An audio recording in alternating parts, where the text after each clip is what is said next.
part that's been the bugaboo?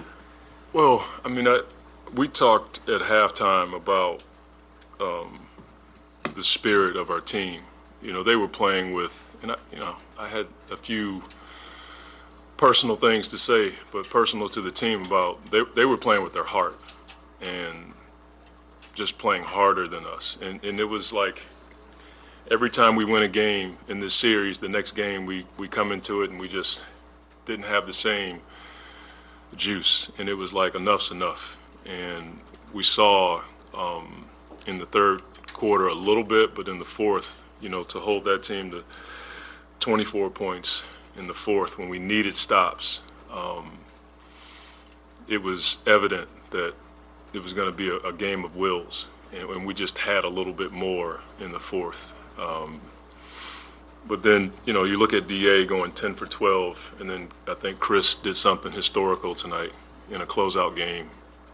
We needed it to win a game like this in front of an unreal crowd. And it's hard when you have to compete against someone you love. And so there was tons of emotions with this game. I'm glad we won, but I know what it feels like to be on the other side, and I just felt for Willie. But I was unbelievably elated for our team. So there's just this weird back and forth with my feelings and my heart right now, but I'm just grateful to get this win. It was a really cool win for us. We saw that at the end, you and Willie embracing, and he embraced Chris, Devin. He had the tears flowing. Couldn't tell whether you did or not during that hug, but is that what you're talking about? Yeah, to the man, it's emotion just those guys. I mean, we're all family. You know what I mean? And I just read in Coach K's book. He was talking about competing against people that he loved, and then that's. You shouldn't have to do that, but it's a part of our game, and I know what Willie brought to the table for our program, and you saw it this year with this program.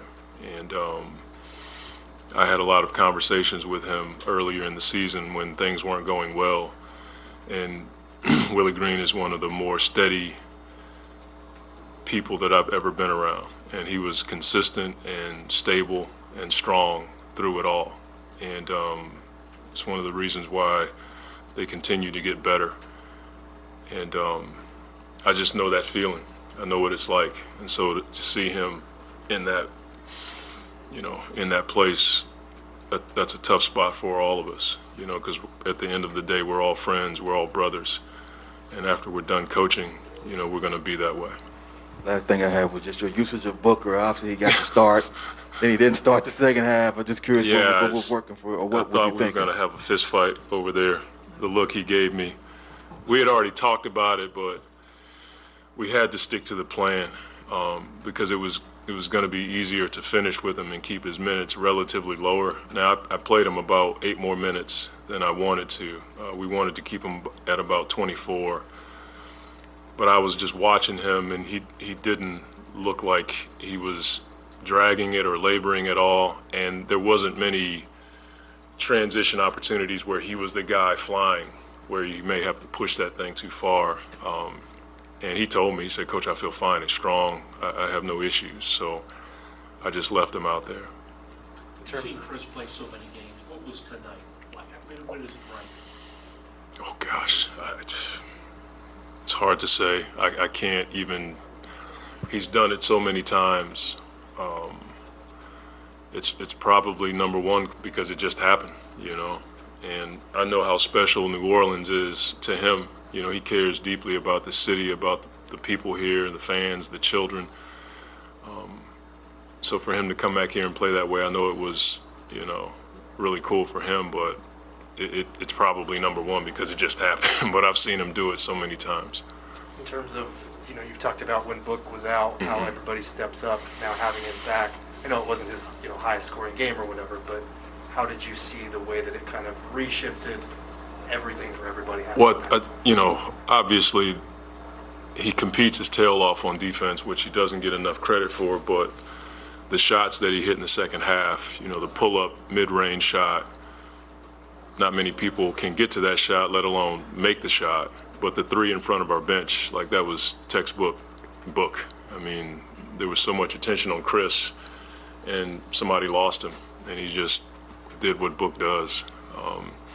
So I thought the offense was a bit off in the first half. I thought in the second half we played in environments a lot better, but it was good to have another anchor out there. When Chris was going, we could also give it to Book and let him, do what he does really well. We've talked a lot about Mikal Bridges, but his defense on Yeah. CJ the whole series, and then that steal that he had near the end, just Yeah, I mean, he's just one of those rare, high energy, highly effective defenders that can also be productive on offense at a high level. We thought we were going to take his head off when he went under on Ingram in the corner, and Ingram got the three. He didn't want to look at the bench because he knew that was the wrong read. But then he comes right back and gets a steal and converts on that. That's Mikal. I mean, if you go back to the bubble against the Clippers, we ended up with the ball because he got a big-time deflection that you couldn't choreograph it. He just got his hand on the ball. We got it back. Book hits a game-winning shot. I mean, those are the kinds of plays that he just has the instincts to make. Monty.